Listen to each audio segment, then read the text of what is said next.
Good evening, my fellow YouTube watchers. Well, it may not be evening depending on when you're watching this video. Heck, it's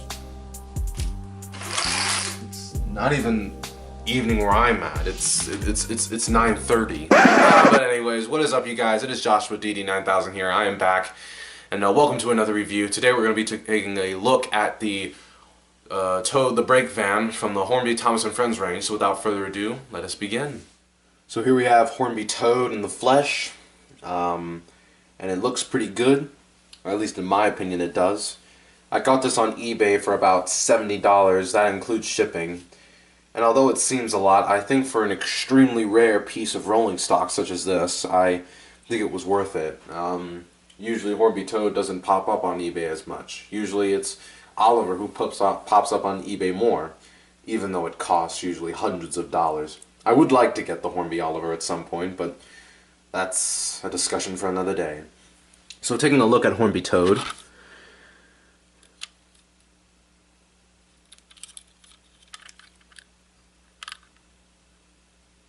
Now, there is a Bachman Toad, which was released sometime in 2016.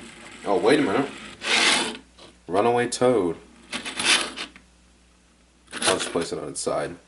I know that's awkward, but yeah, the wheels seem to be very slippery, or I guess very freely, I guess you could sort of say. Maybe the seller gave it an oiling before he sent it in the mail. But anyways, there is a Bachman Toad that definitely has a lighter livery by looking at this picture. And as you can see, the Hornby Toad is dark. I think this is mostly because they tried to make it look like the classical series of Thomas & Friends, which is sort of around the time when this specific model was made. And the Bachman Toad was made to match the CGI series of Toad when he first appeared in Toad's Adventure, which, in my opinion, is probably one of the best CGI episodes in history. It may be as good as it's gonna get, if you know what I mean. So anyways, yeah, that's pretty much it.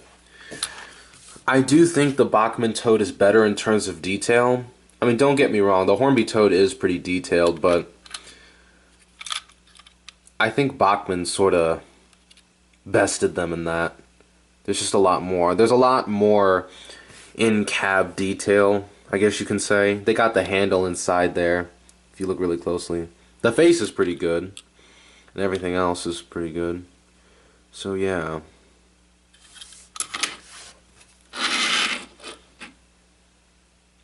Now, even though this is a piece of rolling stock, which I've never really reviewed any pieces of rolling stock by myself, I suppose I should go ahead and include some rolling shots of Toad going down the track, so please enjoy.